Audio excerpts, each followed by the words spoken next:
Hello, I'm Cuatro. Today, I will be interviewing Amy Astley.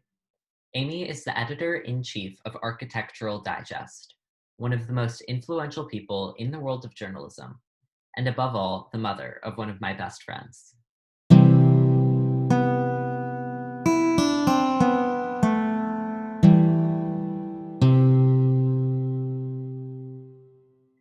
Amy, thank you for speaking with me today. Could you introduce yourself? Sure. So I'm Amy Astley. I'm the editor-in-chief of Architectural Digest, which is a job I've been doing for 4 years. And before that, I was the founding editor of Teen Vogue, which I founded in 2003. And I was there for, until 2016, 13 years. And then before that, I was at Vogue for about a decade. And I started my career out of college at House and Garden, which was known as HG. So that's sort of the arc of my career, all at Condé Nast, on 4 different titles. Wow, that certainly is a remarkable dive into the world of journalism. Can you explain to me what it was like transferring from all of those different positions?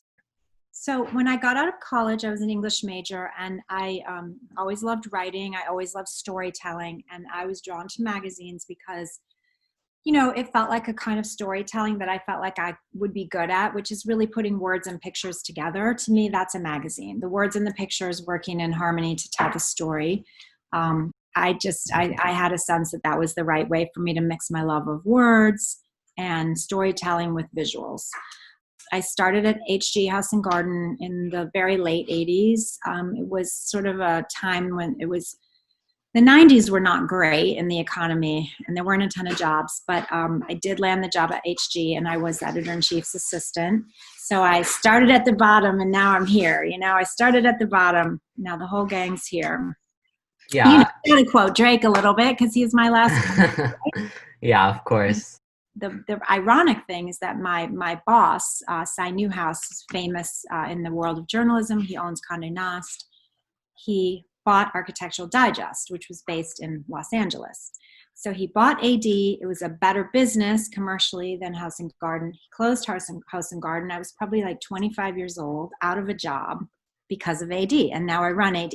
So you can't make this stuff up. I remember just thinking, oh, I can't believe he bought AD, and now I don't have a job, and I've been let go. Like the whole staff's been let go, and weirdly now I run AD. So I literally, you can't make this stuff up. It's weird.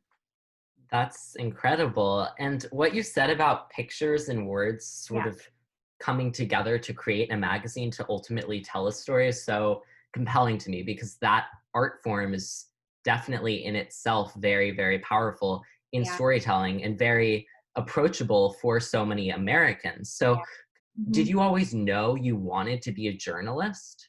No, I didn't. I always wanted to be a ballerina, which sounds like a lot of young people say that, but I really was a serious dancer, as you know, and I really was trained and I was into it. And then when I was 18, but ballet is just really a harsh world. And I went to college. I was an English major because my other passion outside of ballet was definitely reading, to be honest. I was a bookworm, and I spent my whole childhood through my teenage years reading tons and tons of books. This was a time we didn't have YouTube. We didn't have the internet. We didn't have a cell phone.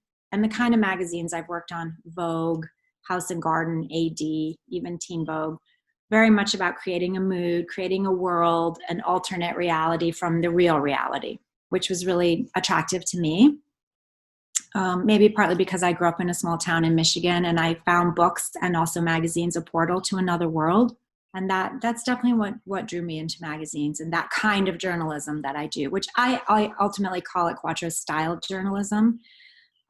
It's very different, as I said, from reporting on the government or reporting on healthcare or the economy. But I've just always loved a little bit of fantasy. I can't help it. I'm a total sucker for beauty. I'm looking at your room and talking about it. Thank you, Amy. We'll be right back after a quick break.